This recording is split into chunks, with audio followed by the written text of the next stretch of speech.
Hello, and welcome back to our fourth live stream. This is very exciting. The last week we had a lot of audio bugs and audio issues, so the bugs are breeding. Well, hopefully we've reduced some of those, and hopefully we have clean audio today. We did a lot of testing over the week to make sure everything was nice and clean. So, thank you for joining us today as we get into our fourth live stream session.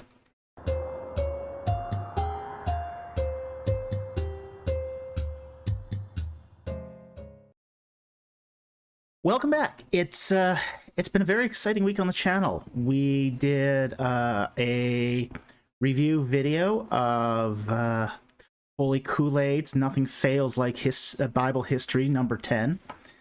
And there's been some very, very good comments and some very much excitement over the video. So that's been, if you haven't checked it out already, please do. It was very interesting to do, and I hope it helps those who are curious about that video. Hi, Michael. I love the review. Well, thank you.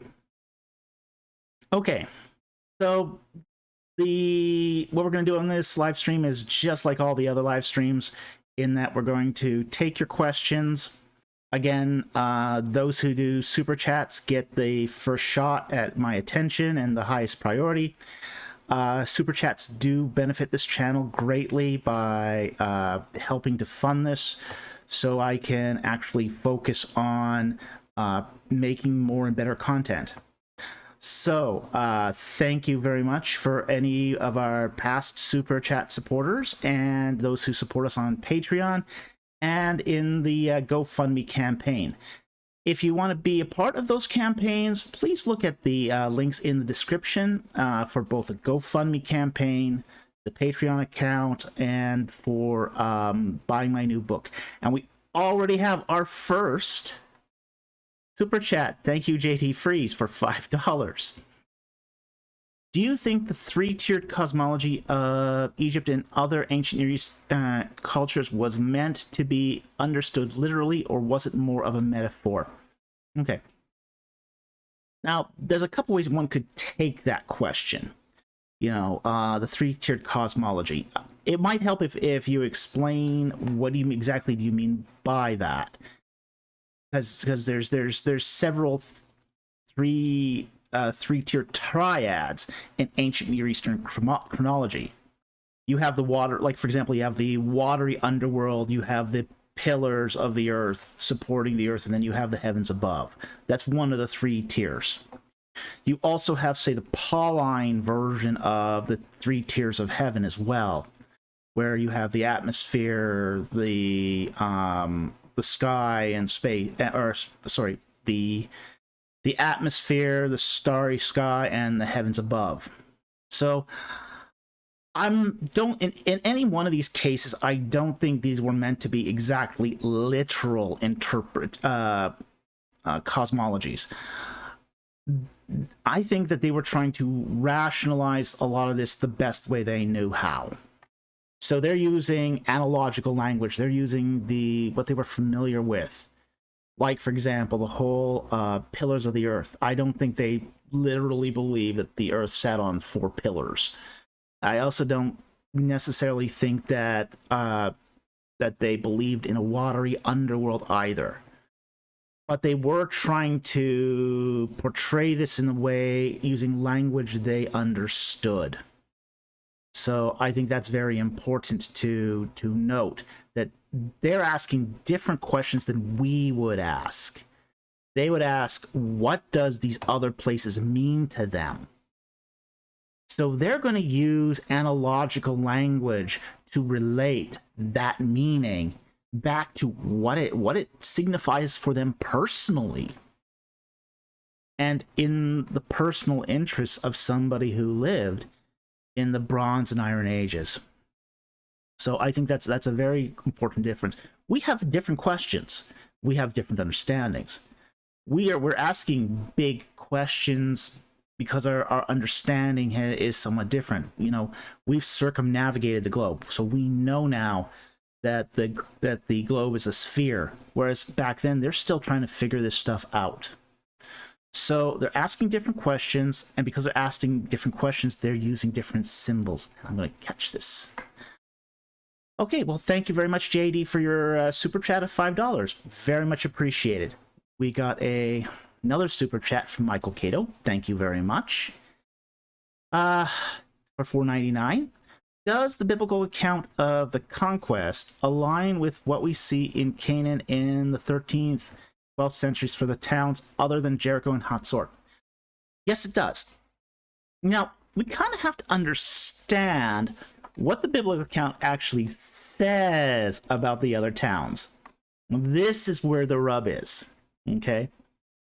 One of the big mistakes in archaeology was actually done by William Albright, who thought that, you know, dozens and dozens and dozens of towns were destroyed with fire by the Israelites. So when 20th century archaeology started looking at a huge diversity of sites, they started not finding this late bronze destruction layer across the board. And what Albright had originally interpreted as a late bronze destruction layer turned out to be, you know, off by a century or two, one way or the other. So this is classically called Albright's big mistake. Most archaeologists will say, well, Albright's mistake was trusting the Bible. But what his actual mistake was misreading the Bible, or reading the Bible through a specific interpretation. We know from the biblical text only states that 3 cities were destroyed with fire. And that is Jericho, Hyksos, and Ai. Those are the 3 cities that were destroyed with fire. All the other cities were captured and haremed. Now, harem has an ambiguous meaning, as pointed out by John Walton. It can mean anything from drive out, banish, make forbidden, all the way up to kill and destroy. It's got a huge range of meaning. So when the Bible talks about all these other towns, it's talking about those towns in the respect that they are being haremed. So while, and here's sometimes where our Bible translations do us a disservice. Translators do the best they can with what they think the text means, but they're not always aware of, say, the latest scholarship, or even what is the consensus of the committee that they're working on. I should do a video someday just on Bible translation, because it is actually a very involved, very committee-oriented process. You've got people who are, I mean, they're having to consult tradition, they're having to consult all these different things in order to come up with a Bible translation. So when the Bible starts talking about, and they utterly destroyed such and such, well, that's a translation, it's an interpretation, and it's actually a traditional interpretation. There's that nasty word tradition again. It just sort of kind of bites us when it comes to trying to understand what the Bible actually purports itself to be. So when we look at the towns of Canaan in the 12th and 13th centuries, what we do find is changes in occupation. You'll see, say, changes in faunal remains at one site where you might not even find a destruction layer. And this makes sense if you're thinking about it. The Israelites aren't conquering a land, then going home. They have no home. They're making Canaan their new home. So they're not destroying these cities. They're occupying them. They're driving out the residents and setting up shop. So, there's this. We have to understand that the Bible is purporting that they are taking over the land. They're securing their inheritance, and they're living there. So they're taking these Canaanite houses and they're actually moving in. They're moving in. They're setting up farms. They're living off the land. So in that respect, if we take the Bible as it purports itself to be, yeah, Canaan and in the 13th, 12th century very much looks like the biblical description. So thank you very much, Michael, for your super chat of $4.99. Thank you very much. I hope that answers your question. All right, so let's see what else we got.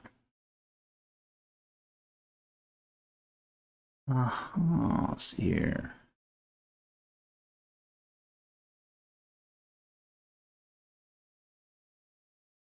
I'm gonna see if I can find I have been alerted to a question in here somewhere. Okay, I see it. And it takes a moment just to pin it. Young spiritual warrior. Good day. I was wondering what happened to Pharaoh's sons after the heir takes the throne. Okay, this isn't like Mesopotamia. The other brothers don't get killed off. What happens is they end up occupying other levels of the social strata. Some go into the army, some become scribes, some go off and do other things. Okay, that's what happens to the secondary sons of the pharaoh, because there isn't this wide competition for the throne in the case of ancient Egypt normally. Now there is exceptions. We do have times when there's a power vacuum after the death of a pharaoh and many sons do compete for the same throne. But generally, the crown prince is well identified and the successor is made clear. And in those cases, basically what happens to the other sons is they just go and do other professions. They lose their royal status and they basically take up other occupations. So Egypt didn't have a habit of murdering its alternate princes, but it did have a way for them to move out of the proper social strata.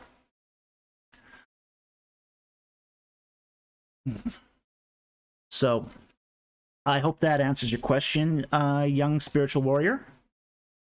Okay. Let's see what else we got here.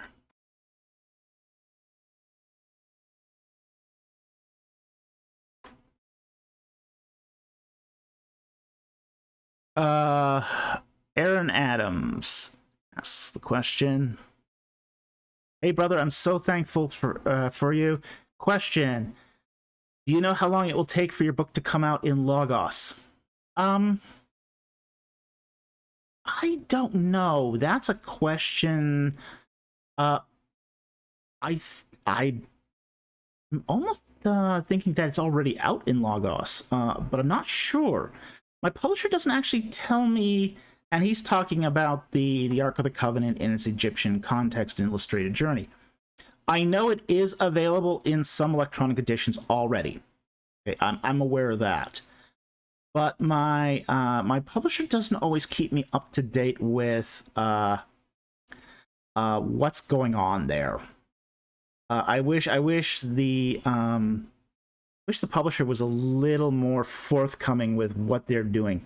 They don't always tell me everything, and that's just the problem with being an author. Is you give up all this control over your book, and the publisher is basically doing what they want with it to market it, hopefully to make me the most money.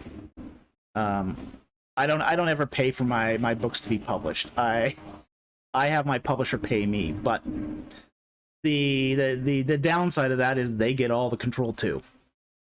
Okay, we got a super chat from Photojack for $5. Thank you very much.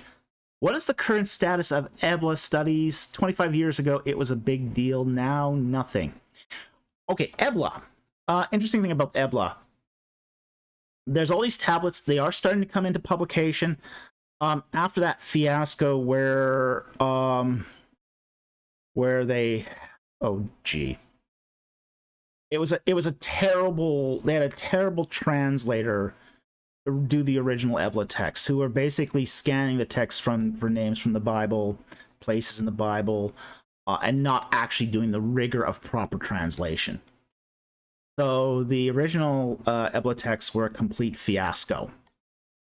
Now, Ebla is proving to be a very, very important source for studies, especially in that region. And we are now starting to see some of those texts come into publication, but most of these texts are very prosaic. There's stuff like contracts, receipts, a few letters. I'm interested in seeing what sort of synchronisms are going to come out of Ebla still. Publication for this, however, is slow, and I think that it really does really need to. I think they're on track finally with doing the Ebla publications, but I think the process is slow, and it will always sort of be slow because it's not ground shaking, it's not newsworthy like the original press releases sort of indicated. So it's just everyday mundane archaeology, important, necessary, but not headline grabbing. So thank you very much for your question, Frodo Jack. I hope that answered it. A question from Super Chat from 501 Mobius for $5. Thank you very much. If the newly discovered Lachish milk bowl ostraca words are in Hebrew, date to the late Bronze Age 1B circa 14, does that support an early Exodus date? Well, that's if you trust Petrovich. I'm not exactly I don't. I know what he's trying here. He's really desperate to save his hypothesis. Petrovich's early Hebrew hypothesis is just circling into the drain. I think this is a last-ditch attempt to try to save that. With the description at El Mara, I think it's pretty much a dead hypothesis at this point. But he's trying to breathe a little life into it because he's trying to get his book on the early Exodus date published. So we'll see what comes of that. But thank you very much for the super chat. Now we got an excellent, generous super chat right now from King NDA North. Thank you very much for $20. Wow. Your thoughts on the hypothesis that Israel was born by the descendants of Egyptian soldiers stationed in Canaan who married local girls and formed independent societies? Pottery evidence for this also supports an Exodus. Okay. The descendants of the soldiers in Egypt, stationed in Canaan, we do see in Canaan the garrison towns, and the garrison towns survive after Egypt loses its sort of hegemonic control of Canaan, and they survive for several centuries. So what we see though is they don't become they're not these settlements are not sort of expanding out. They're kind of contracting in. They become isolated and almost parochial. There's strong suggestions that in some of these garrison towns there is a sort of an Egyptian district, and then there's the everyone else districts. And in some places those the garrison district is a lot smaller. And almost becomes ghettoized. So it's hard to say if the Egyptian soldiers, intermarried. We do see some of that. That's pretty clear that we are starting to see like some suggestion of intermarriage between those who lived in the garrisoned areas and those who didn't. But we also see that they become sort of cloistered as well. So there's more research to be done here. It's always going to be very interesting. We do see though that after say the end of the hegemonic period that the local Egyptians start, they're using local Canaanite type pots. So they're going to be start to be using Philistine bichromeware, and I think that that's very, very telling of what happens to them after the fact. So I hope that answers your question. Thank you very much for that excellent, generous super chat. Very much appreciated. Okay, we have got another super chat from Michael Cato for $4.99. A lot has been suggested due to the absence of Judah and Levi in the son of Deborah. Yeah, I think too much. Have you run into this, and what are your thoughts? Okay, my thoughts are absence of evidence is not evidence of absence. It's true of literary composition just as it's true of archaeological digs. So I think the whole attempt to say that Judah and Levi are not in the Song of Deborah, therefore that that they weren't tribes at the time there, I think it's complete nonsense. I think that's utter baloney. One of the things that we have to keep in mind with Judges and even much of Joshua is that these are tribes that are securing their inheritance. And not every tribe, and it's a parallel history. It's not history all at the same time. It's a parallel history told in a certain pedagogic sequence. So not every tribe is involved in every action. So while, say, the Song of Deborah talks about the routing of the Hyksos alliance, it's not every tribe is going to be involved, and this is true of every tribe's attempt to secure their inheritance or their failure to do such. Ultimately, it was incumbent on the particular tribes to secure that inheritance, or gather the support from other tribes to help them do it, as was the case with Deborah. So I think an absence of evidence argument is always going to be a flop, because you just don't know why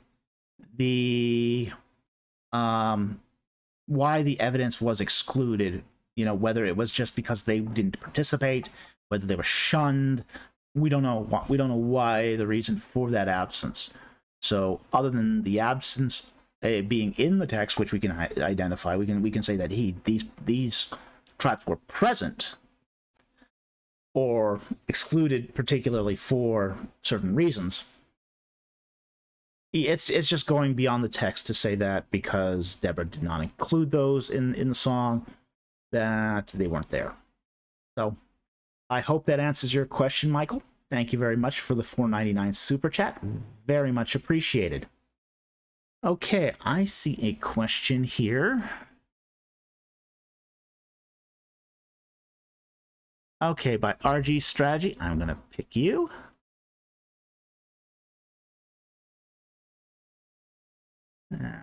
Okay. How did the New Kingdom control Nubia? Was it like the hegemony that they had over the Levant, or was it different in Nubia? It is actually slightly different in Nubia.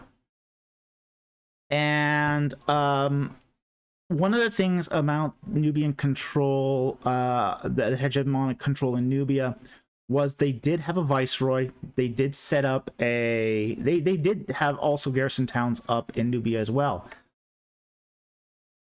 So, no, it's fine. The monitor's not picking it up. Having a little technical discussion here.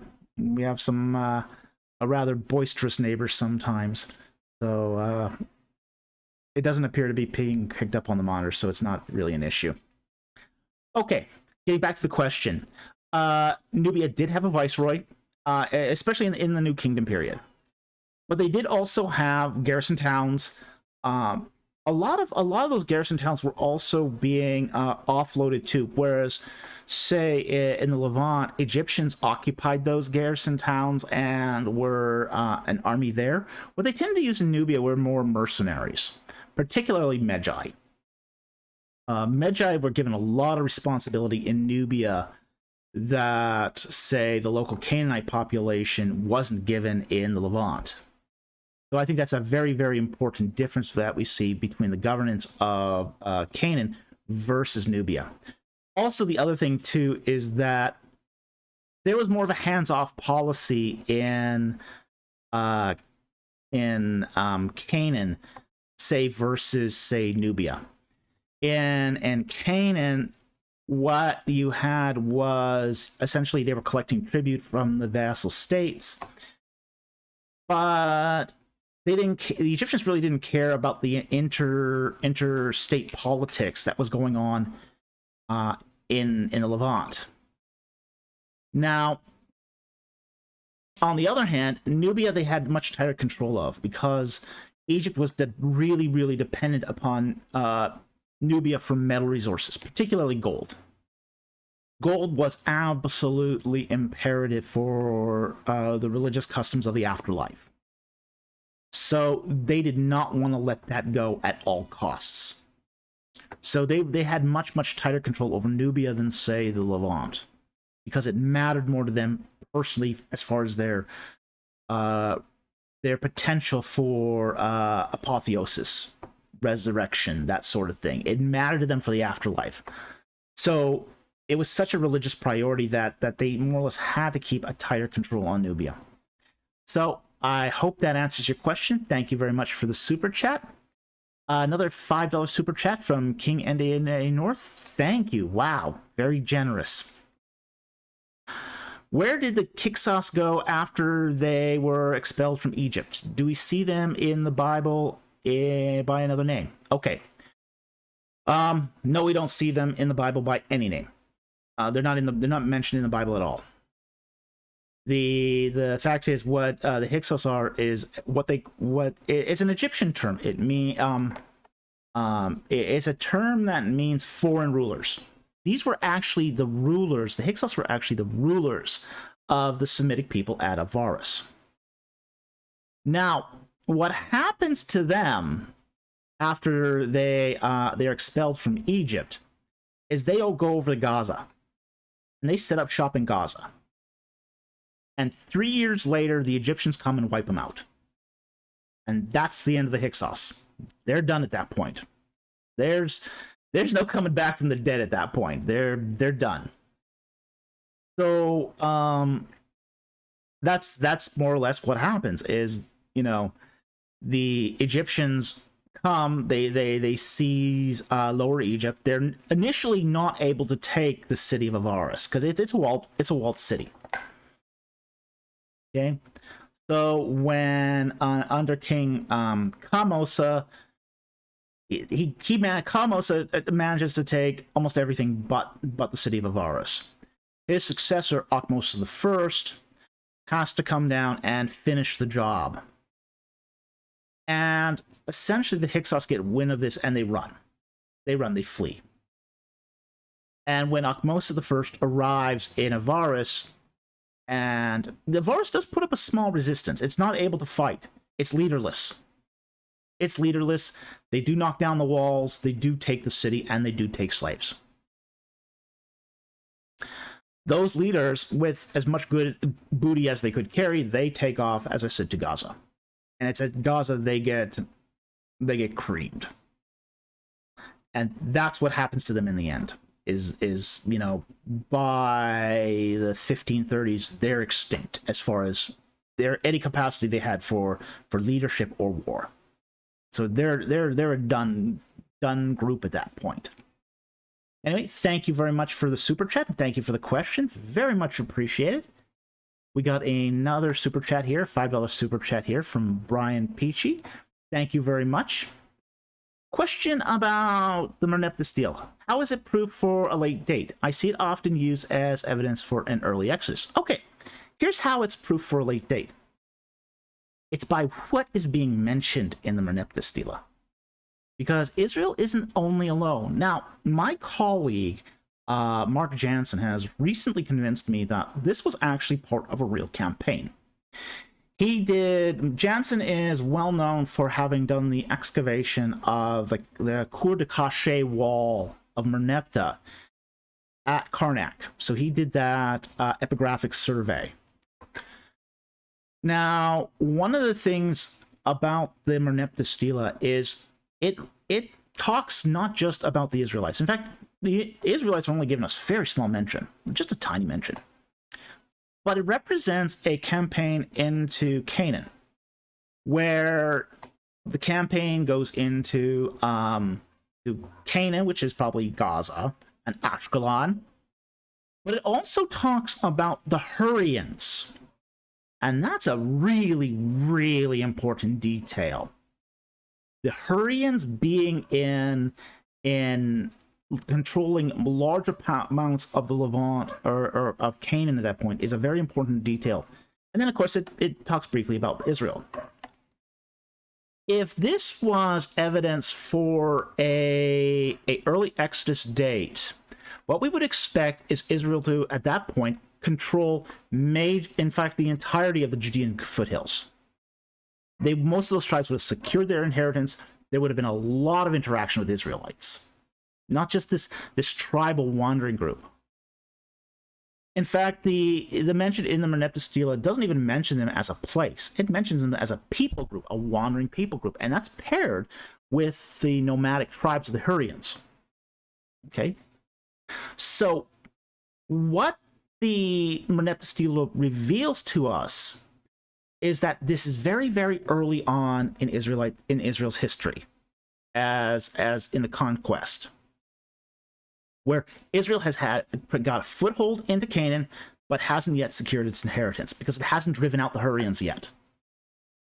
If it was an early Exodus date, we should be asking the question: why are the Hurrians still there? Why are they still a power in Canaan? And that's a question I don't think I've heard any early dater actually properly address. It makes perfect sense if it's a late date, because what we would be seeing here is the Merneptah Stele happening about, say, 7 to 20 years after the initiation of the Israelite conquest, when Israel had not secured the land. So anyway, I hope that answers your question. Thank you very much. Great question. Wonderful super chat. And thank you for your contribution. It's greatly appreciated. Okay, let's see here.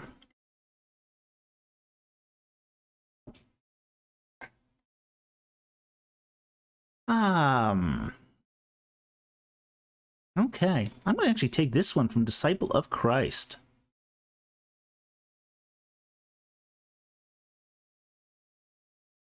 Okay, as soon as I can see the question again. Okay. Disciple of Christ says, when Solon learned the story of Atlantis from Egyptians, were they Egyptian philosophers in the Greek sense, or were they just well-educated in Egyptian lore and religion? Okay, the interaction between the Greek philosophers and Egypt is very, very interesting. In the 7th century BC, Greece establishes a trading colony at Naucratis. And that is a Greek colony that's used to trade with the Egyptians. It also becomes, say, a port of call for Greeks who wanted to visit Egypt. By the 5th century BC, reports of the splendor of Egypt were already getting back to Greece. And they are the Greeks at that point are at that point fascinated. They have a hard case of Egyptomania. They want to go to Egypt, and a philosopher, as sort of a rite of passage, would travel on this vacation or holiday to Egypt. It's one of our earliest examples of tourism. And it's absolutely fascinating because you have all these philosophers, all these Pythagoreans that would go to Egypt, talk to Egyptian priests, try to learn as much as they can from Egypt. And they would bring that information, what they learned or what they thought they learned, back with them to Greece. So this whole idea of, say, religious discourse became philosophical discourse when it arrived back in Greece. If you go to Egypt today, there is still this sort of tradition where people ask and answer questions of each other. It's very fascinating. When I was at Abu Simbel, I had done a long night of astrophotography, and I returned back to my hotel, and there was a Coptic Christian having a discussion with a Muslim antiquities guard. And they were talking, even though I don't speak Arabic. I don't speak Arabic. But, wow. Pete Miller, $100 super chat. Thank you. Wow, very much appreciated. Absolutely wonderful. Thank you very much for your generosity. So anyway, they're having this conversation in Arabic. And even though I don't know much Arabic at all, knowing Semitic languages and Arabic being a Semitic language, I heard these words pop up, and these words pop up like Melakim means king, David, Abram, and Navi, prophet. And they were asking, the Copt was asking, talking Old Testament with the Muslim. And it was a way that the Copts would share Jesus was through the Old Testament. And it was in this sort of question and answer format. It was very interesting, absolutely fascinating. And I think the Greeks who traveled from Greece to Naucratis to tour Egypt were picking up on that tradition. It's fascinating. It would be a great case of ethnographic studies if someone did some more work on this. But it's wonderful and it's fascinating. Anyway, thank you very much for your question. Fascinating question. We got another super chat here from Anthony Rougier for $5. Thank you very much. Thoughts on the Philistine settlement? In the account of Ramses III, is the account of Ramses III correct that he defeated then resettled them? Well, that's always going to be an interesting question. He probably did, resettle some of them. It is possible that he did. Ramses III did go on campaign into the Levant. And he did follow a coastal plain, so he would have encountered Philistines there. In fact, a lot of Egyptian campaigns followed the coastal plain. We kind of have to understand the geography of Israel here.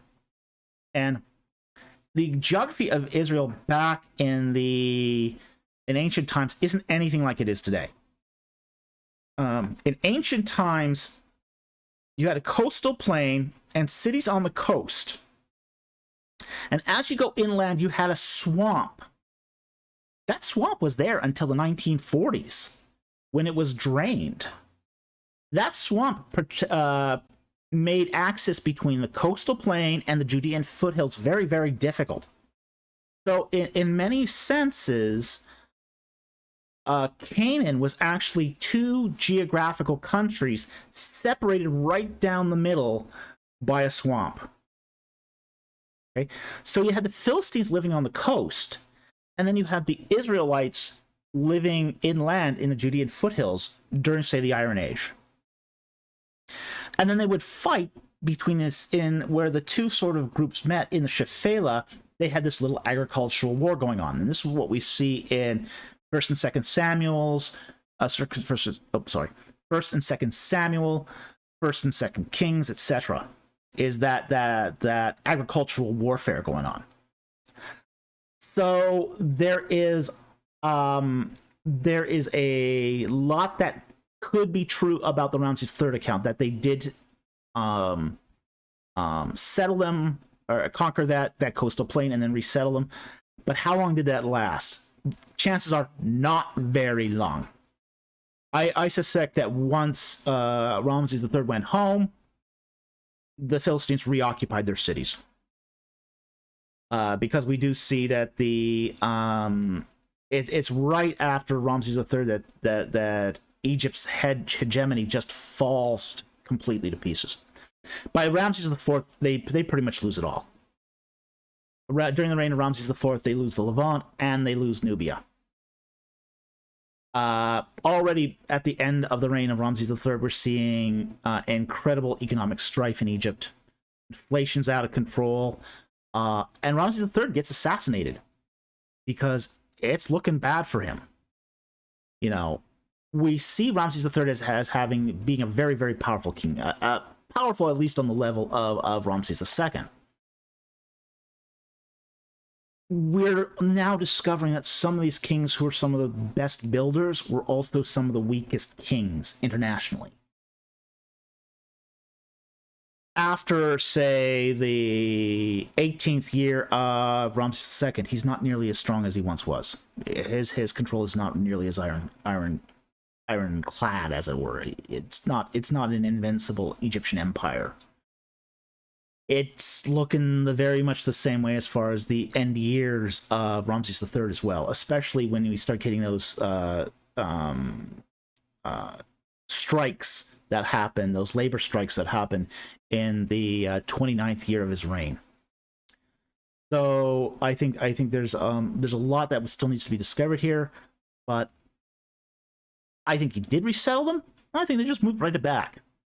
You know, once they went home, there was really nothing preventing them, the Philistines, from moving back into the territories. Anyway, Anthony, thank you for the super chat. Very much appreciated. Let's see what we got here. Super chat from Johnny C for $4.99. Thank you very much. What is the case for a Hyksos pharaoh as opposed to Egyptian pharaoh during the time of Joseph? Any clues in the Genesis account? Yes, there are clues. And in all likelihood, it was a Hyksos pharaoh. It was, and again, we should clarify here: Hyksos king. The term pharaoh is kind of an anachronism here. There were no Egyptian or Hyksos pharaohs prior to the reign of Thutmose III. That's a title that happens during the New Kingdom. But the Hyksos king is more likely than an Egyptian king for Joseph. One of the reasons is because of the existence of the chariot. Now we do have some evidence of at least a possible chariot from the Old Kingdom. We have no information on that other than it was a chariot. We don't even know what kind of chariot it was. It could have been, we just have the fragments of leather from the carriage, and that's all we have of that. And then for some reason, Egypt doesn't use chariots for about 1,000 years. And then in the Second Intermediate period, the Hyksos reintroduce the chariot to Egypt. And we see in two places in the Joseph account where Joseph rides a chariot. And that one is beside the king himself. The second is when he goes and meets his brothers, I believe. That chariot is a very important piece of dating information. So the chariot is intricately tied with the horse. And the Egyptian horse, the native Egyptian horse, was not a strong breed. And it was really unable to effectively pull a chariot. So horses had to be imported as well, and they were imported from the Levant.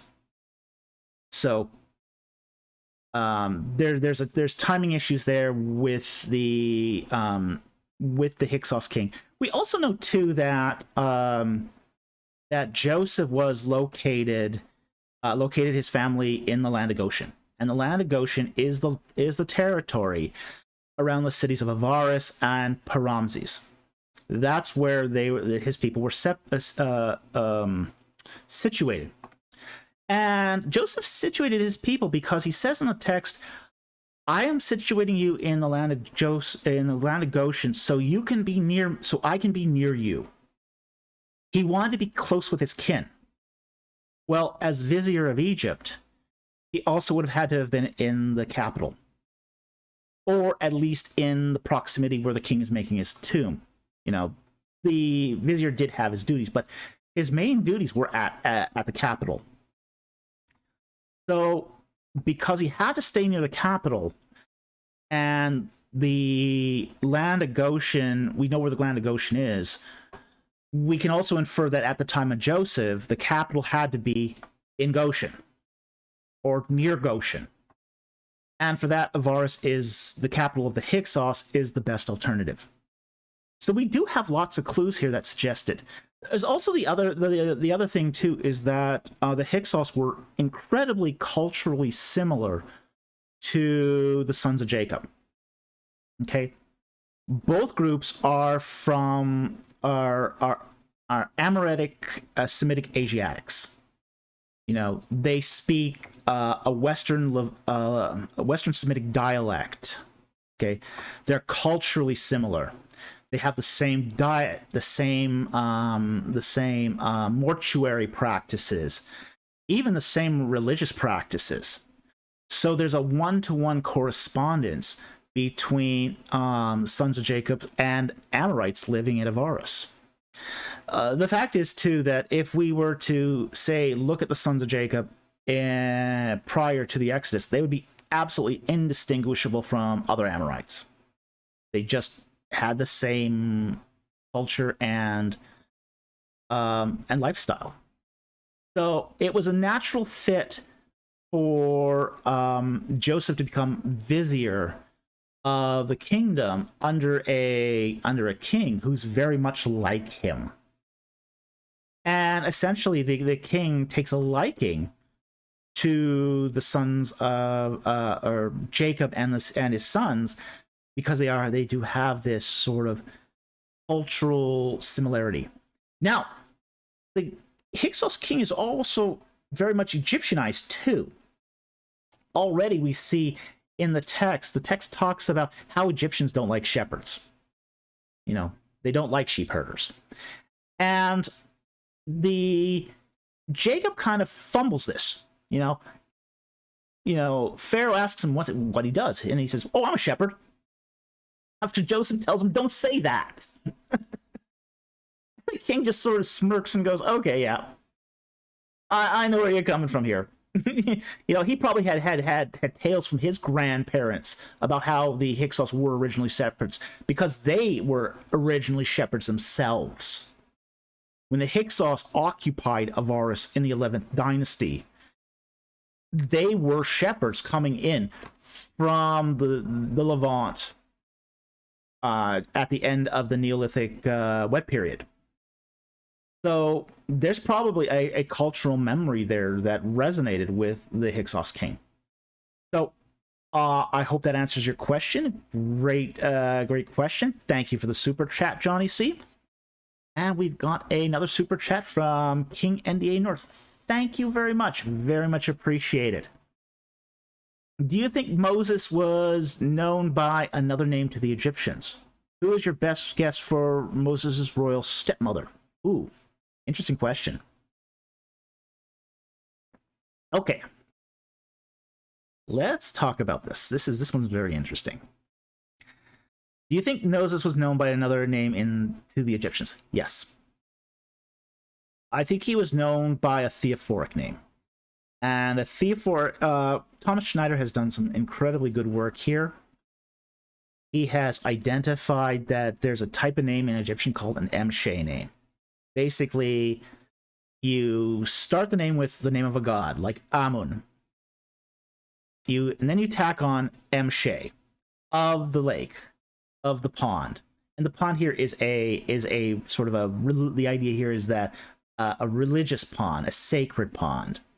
That's the idea, but it could be any body of water. So Amun of the water, Amun Mshe. But it could have been any theophoric god, like Montu Mshe. Mont Mshe would be another possibility. Or horse, Hor Mshe.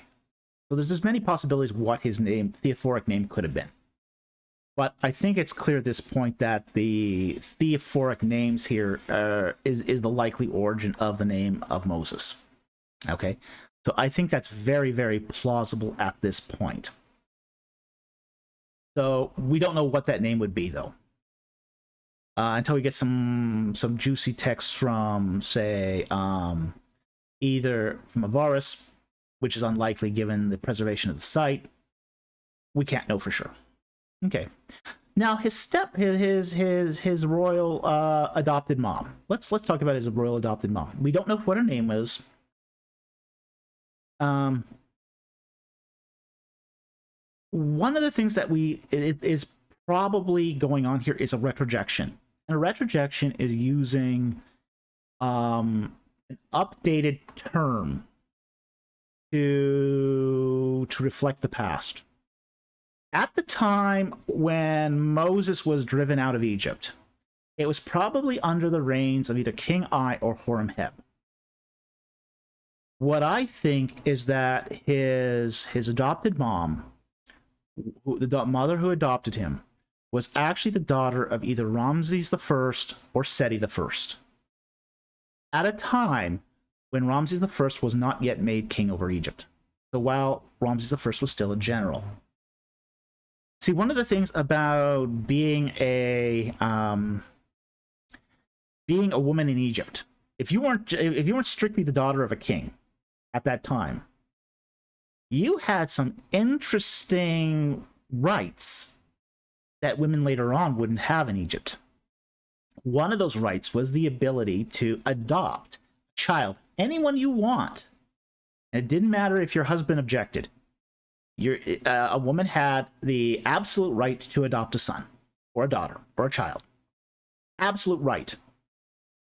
So what we see here in what I think is going on here in the adoption story of Moses is that the mother of Joseph, as the daughter of the governor of Avaris, basically adopts on her own initiative, which she can do as the daughter of a governor, but not necessarily as the daughter of a king. So she, as she's still just the daughter of a governor, adopts Moses, and then when Ramses I is elevated to the throne, she becomes retroactively known as daughter of the king. Now, this still gives Moses a certain right, which is to have an audience with the king. And it's the only right he has as the son of a daughter of a king, is the right to an audience. But that's what I think is going on there. I hope that answers your question. Thank you very much for the super chat. Very much appreciated. Okay, we've got another super chat from Kenneth Vaughn for $4.99. Thank you very much. Do you think the theology of the Pentateuch can help date it earlier, i.e. religious tolerance in Abraham's life, PS, popcorn bowl, logo, Patreon?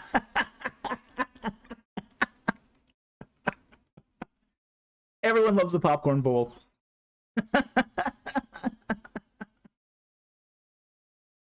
Okay. I do think the theology of the Pentateuch can help to date it earlier. We do see several customs happen in the lives of the patriarchs that we don't see later on, such as the erection of matzebot, of certain faunal remains. A very good book done by this was done by Richard Hess, who did Ancient Israelite Religion. And he talks about some of these religious customs that happened during the time of the patriarchs and how they relate to what we see in the Bible. It's an excellent book. I highly recommend it. It's it does seem to be that the customs done by Abraham and the patriarchs do seem to reflect the archaeology of the time. So, yes, it does seem to point to that. But again, you get the guys with the documentary hypothesis coming along and saying, well, that's just a memory of the past. Well, you know what? Everything's a memory of the past, whether that past is 10 seconds or 10 minutes or 10 years or 100 years. You know, everything's a memory of the past in some respect. I think, though, that when we start engaging stuff like this, that we do need to be circumspect about what exactly is the time frame for which the Pentateuch can be written. And I think from, say, all the lexicography we have, the turns of phrase, the loan words, that we are talking about at least substantial portions of the Pentateuch that were written during the Late Bronze Age. So that's, I think, where we sort of, I think that's sort of the earliest we can sort of get there. Okay, we've got a super chat, another one. From Brian Peachy, thank you again for $5. Answers in Genesis has an article comparing the 12th century Hittites to the 8th and 9th century Hittites as a reason to discredit the Egyptian chronology. Yeah, they don't like Egyptian chronology. I'm not really surprised because their date for the flood happens at the same time as the pyramids are being built. And that's just not gonna work. Now, comparing the 12th century to the 8th century Hittites isn't the same, even in the Bible. Because one of the things they want to argue is that the Hittite Empire happened into the Iron Age, and that we see in the Book of Kings where they talks about the Hittites. Well, they're not reading their Bible very carefully, because it's when we see the reference to the Hittites in, say, during the monarchy period, it talks about the kings of the Hittites. Not the king, not singular king as we found in the imperial period, but the kings of the Hittites that we find in the Neo-Hittite period. So they're not reading their Bible very carefully. They want a specific chronological result to support their flood theology and their use of American biblical chronology.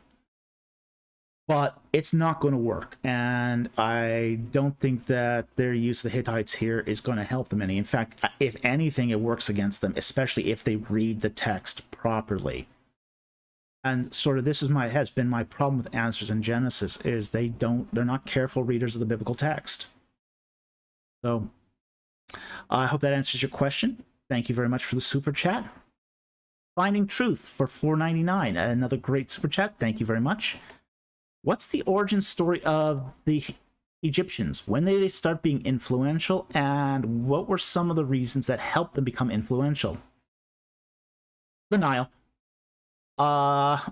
Essentially, they're a river nation. Their story goes way back. Looks like we had a little lag there. Let's see. Hopefully, we're still up. The story of the Egyptians. Now, when they start being influential is they're already an influential country by the Old Kingdom, and even before then, we see that there's been trade to and from Egypt, even during, say, Dynasty 0 and the Nagata period in the pre-dynastic era. So in prehistory, they're already having trade relations with other countries. Part of it is the fact that Egypt had this river, and that provided a fertile place where, people could go food, settle down, and trade goods. So they'd always been that sort of that influence, had that sort of at least economic influence. But it's only once they become a unified kingdom, when the two kingdoms, the kingdom of Upper and Lower Egypt, become united at the end of Dynasty 0, the beginning of Dynasty 1, where we start seeing real power and real influence in Egypt. So I hope that answers your question. But really, it's the river. Egypt lived and died by the river. The river was everything in Egypt. And that's what gave them influence. It gave them the ability to sustain themselves and essentially to trade and do other things. Thank you very much for your super chat, Finding Truth. And we got another super chat here from King NDA North. What do I think about Associate for Biblical Research's excavations at Shiloh? Oh boy, that's a loaded question. I think that they're finding some interesting things at Shiloh. I really worry a lot about their interpretation. Now, Shiloh has already been excavated. What ABR is doing at Shiloh is what's called recovery archaeology. They're not digging up a pristine site. They're digging up a site that has already been dug. So what they're doing is, at Shiloh, is they're essentially looking for proof of an early Exodus. That's everything that ABR does. Everything ABR does is oriented around looking for an early Exodus date. That's their primary goal. Everything else they sort of do is sort of secondary to that primary goal. So what they're looking for at Shiloh is evidence that Shiloh began as an Israelite settlement in the 14th, 13th century BC. That's what they're looking for. Now, they're gonna conclude that regardless of what they find. That's just the way ABR works. You know, if they don't find the evidence, they make up the evidence. So I doubt that their conclusions are going to be anywhere close to sound. Now, if they ever get around to publishing a site report, they have found some interesting stuff there. They have found incense altars there. Incense altars typically date to the 8th and 9th century BC. Almost every incense altar we find in the Levant is Iron Age. They found one of those at Shiloh. That's very interesting. Okay, so they are finding some interesting stuff at Shiloh. I would be very, very cautious of anything they conclude. I think Scott Stripling is a competent digger. I think he's done some good excavations. He's a very, very good field archaeologist. He's a terrible historian. Absolutely awful historian. But he's a very, very good field digger. He's a very good field archaeologist. So that's my opinion of the excavations at Shiloh by ABR. Thank you very much for the $5 super chat. King NDA North, very much appreciated. Okay. Let's see here. What else have we got? I'm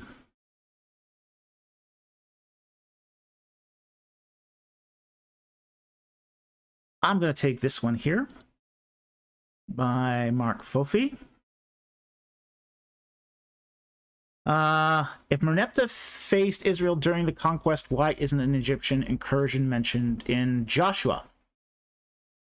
Well, a lot of the point of Joshua as a text is to show good tribes that secure their inheritance versus, and you know, the book is structured in a way that goes from good tribes to bad tribes.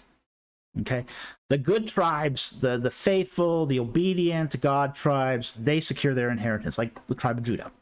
They secure their entire inheritance except the city of Jerusalem. That's the only thing. To the worst tribe, which was Dan, which couldn't secure anything and had to go steal another tribe's inheritance. So that's the structure you're going to find in Joshua.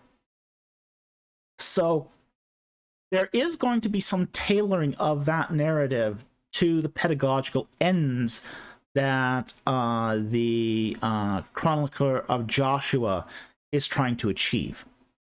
Okay, so did the Egyptian raid? It's a campaign. It's not really a conquest. It's a campaign. What role did that play in not only in the development of Israel's expansion into Canaan? I think there's some more work that needs to be looked at here. So it might be premature to say that there's no mention. There's just no explicit mention of it. There might be consequences in the text that might be gleaned from that incursion. So we're gonna wait and see, I think, on that, and how I'm going to do some work into Joshua at some point and really sort of look at how the cities or the conquest by the tribes, how they interact with each other, and how maybe Merneptah's campaign might have affected it. So that's all I can give you for now on that question, but it's a great question. Thank you for asking it. Okay, let's see. Another $5 super chat from Anthony Rougier. How important do you think Khirbet Kefaya is in the debate over United Monarchy's existence? I don't think it's relevant. I don't think that Khirbet Kefaya is biblical I. I think it has more problems than 8 to tell. I think it's in the geographical wrong location. I think it doesn't have an early bronze occupation. I think it's a deeply problematic site. It was a site that ABR decided to excavate just to fill the bill for what they thought I should be. They had a conclusion that they were seeking to prove, and I think that this was the town that they thought best fit the bill. So their whole methodology here is garbage, and I think that this is not going to actually play much of a role over the debate of the United Monarchy's existence. So it would help too if they actually did produce responsible archaeology reports too. That would be very helpful. Maybe if they produced a responsible report once in a while, it could help our understanding a lot more. Again, the price we pay for digging is publication. We never get the chance to re-dig a site. Once a site is dug, it cannot be redug from a pristine state. So it is responsible archaeologists publish as much detail as possible, because we cannot predict when discoveries in the future can affect the going back to look at other, say, discoveries. And I think one of the most shocking things in the last 5 years is Nigro's discovery of site leveling. That's a real game changer. That's going to change how we interpret a dozen different sites in the Levant. This whole idea that late bronze cities were leveled, site leveled, to make way for Bronze Age occupations. So I think that there is some. It's, again, raises the problem that we have to publish as much information as we have when we do an archaeological dig. And I don't think ABR does that, at least not responsibly. But thank you for your super chat, and thank you for your question. Aaron Adams, thank you very much for the super chat, $5. It's good to see you. What's your favorite bad archaeology trope? Oh, man. The fedora. Has to be the fedora. The Indiana Jones fedora. Wow, that is a bad archaeology trope. The reason why it's so bad is because it's a fedora is a wool hat. It's a hat made of wool. Well, if you're out in the heat of the desert, the last thing you want to do is wear a wool hat. It would be awful. You wear sort of stupid looking floppy cotton hats when you're out there because they're cool. You don't wear cool looking wool hats because it's just too hot. You can't do it. So that's my favorite bad archaeology trope.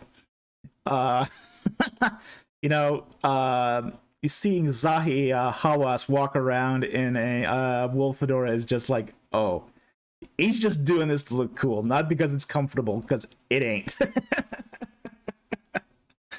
Anyway, thank you very much for the super chat. Very entertaining question. He might have, yeah. We got another super chat from Anthony Rougier for $5. Do you wish that Petrie and the other early archaeologists would have left certain sites alone? Well, it's a matter of, yeah, that's a difficult question. Some of the sites he did excavate ended up being destroyed when the Nasser Dam was put in. So if he hadn't have excavated some of those sites, we wouldn't have had any information of them at all. On the other hand, sites like Lehun, he excavated in 2 weeks. Doing an entire 500 meter by 500 meter town, excavating that in 2 weeks. It's not going to be very careful. Some of the excavation work he did at Abydos on the first on the pre-dynastic tombs of the kings there were very sloppily done. They weren't good archaeology. So it's more of a, well, Petrie was also racing against say treasure hunters too. So I think there is a it's a half dozen of one, six of the other. There's good things that Petrie did. Petrie did introduce a actual archaeological methodology to his digs. It took him a while to get there, but he did try to make this more than just treasure hunting. So I don't think there's any sites I wish he would have left alone, but I wish there was some he had done better. And if he had done some of them better, we might know more today.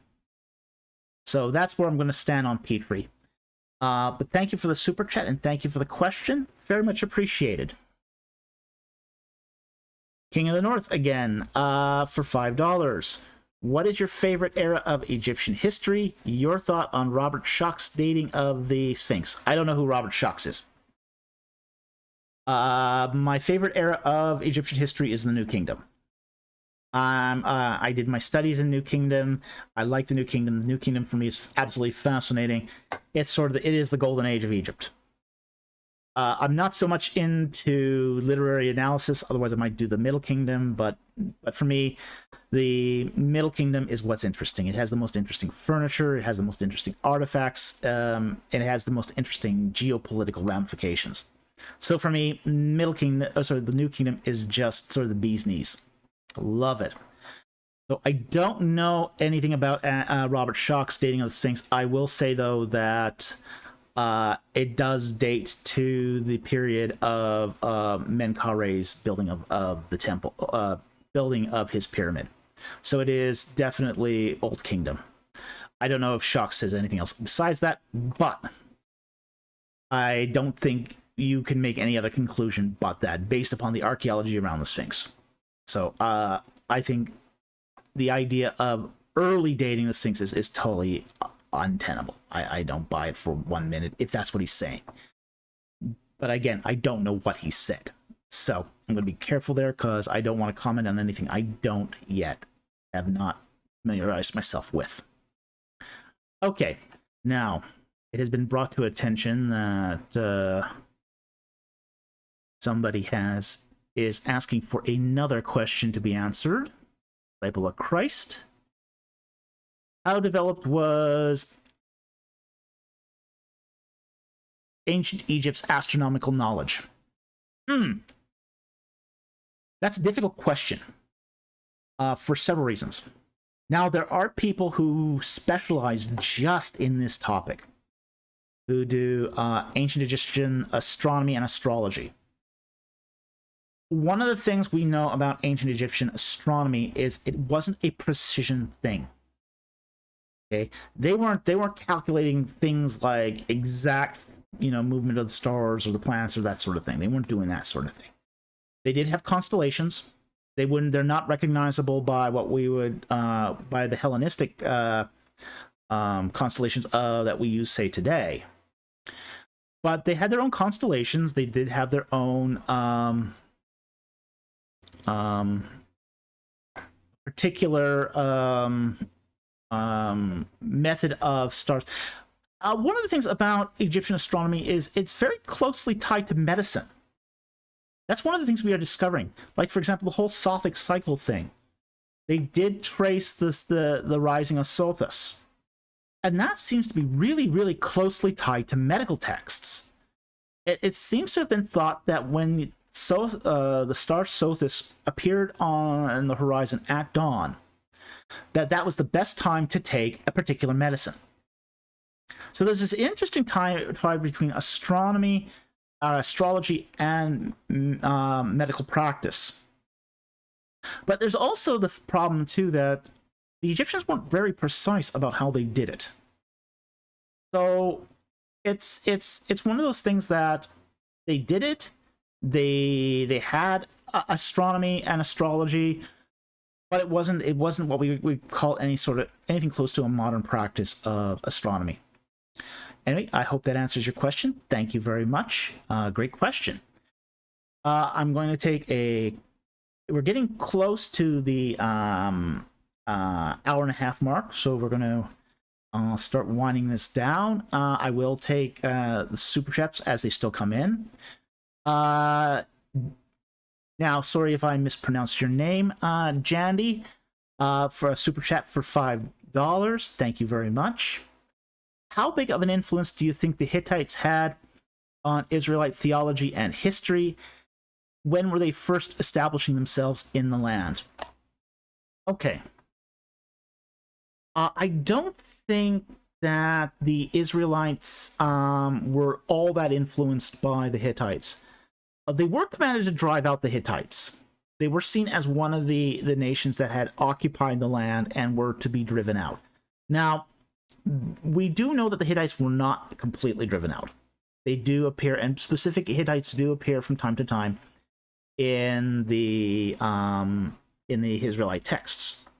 So we know they weren't. Some were allowed to stay. So we also know too that Hittite theology is very much very astronomical. Okay, this is almost this question could be almost an ideal follow-up to that last question, because while the Egyptians did add astronomy and did astrology, there's a question of how closely it related to the religion, and we do know there was relation between Egyptian religion and their astrology. The tie between Hittite religion and Hittite astrology and astronomy is exceptionally strong. And we're just now sort of learning this from their inscriptions, from their temples, that they would do things, have certain practices and rites that happen only on certain astronomical events. So in that particular case, the use of astronomy and astrology in Hittite religion is very, very strong. What influence did the Hittites have on Israelite religion when they were first establishing themselves in the land? My guess is probably very minimal. Most of the Hittites were... the Hittites had essentially surrendered control by that point of Canaan to the Egyptians, following the treaty of Ramses II and the Hittites in the 25th or 30th regnal year of Ramses II. So there, at that point, the Hittites as an occupying force had left.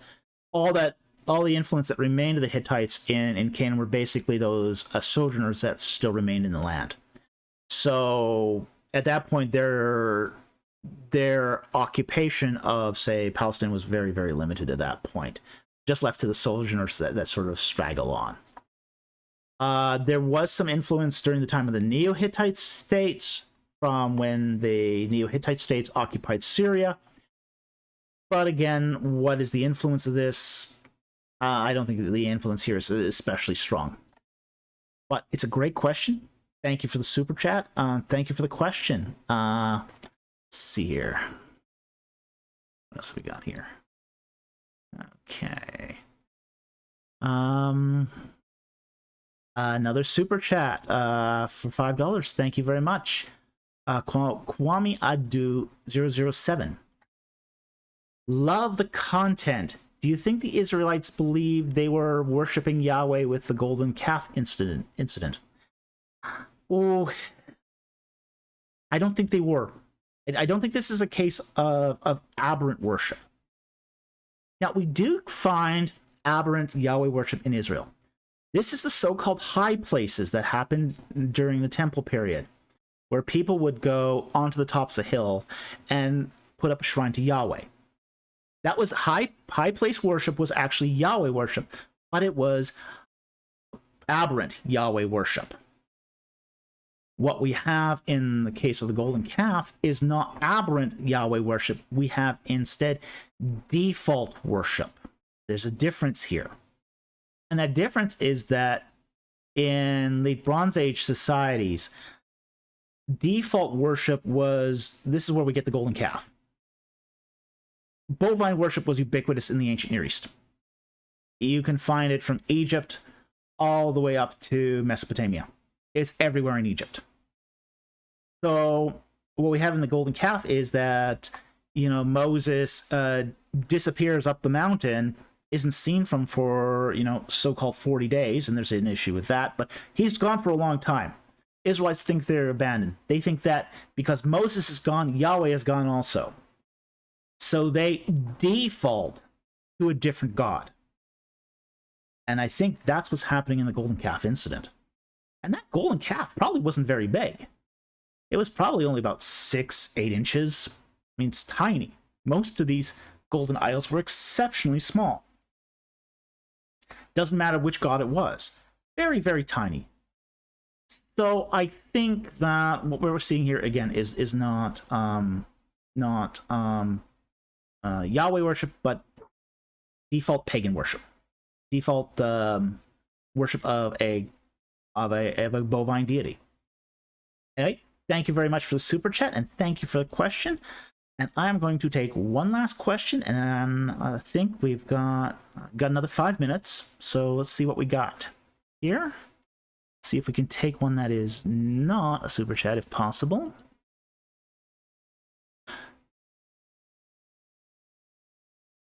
All right, I'll take that one because he said he's done it multiple times. Okay. From Muhammad Karam, 3 times a charm. Do you think that the mess etymology for Moses' name is linguistically possible? Seems off to me that you would go from mess to Moshe, and I would agree. It is a problem. I don't agree with the mess etymology.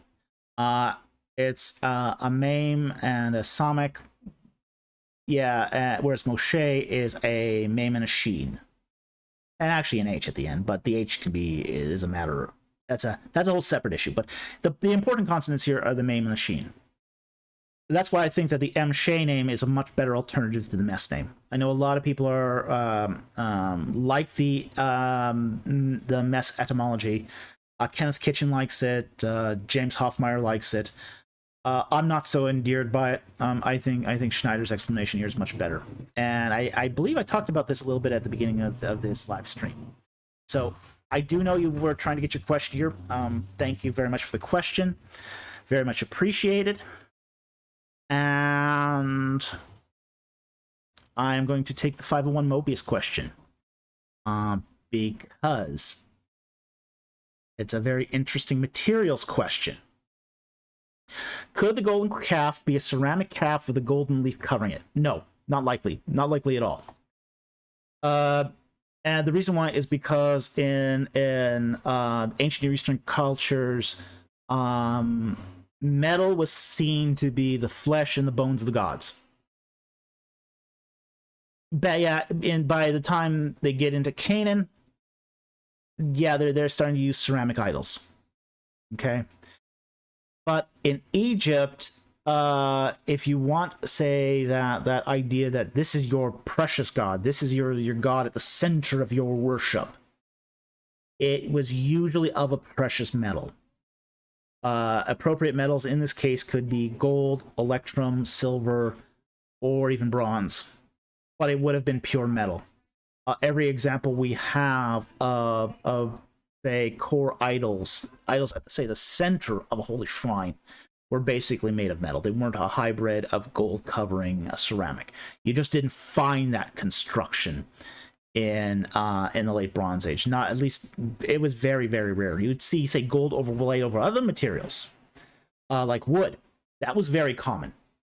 It was very common to find wood overlaid with gold foil. but ceramic overlaid with gold was not very common. You didn't see that very much. And the reason why is ceramic was not seen as, say, a sort of appropriate material that you would make an idol out of. At least as not as far as, say, a what we would call a central idol that was used in a religious shrine. Now, for personal idols, yeah, ceramics were used. No question about it. Faience was a ceramic that was particularly fondly used in Egyptian circles. Now, but faience also was also a self-glazing ceramic too. So it was a ceramic that produced a beautiful, reflective, glossy finish. It was faience is beautiful stuff. I love faience. So it's one of those things where I think that the material here is very, very important. So I think the golden calf was essentially a pure metal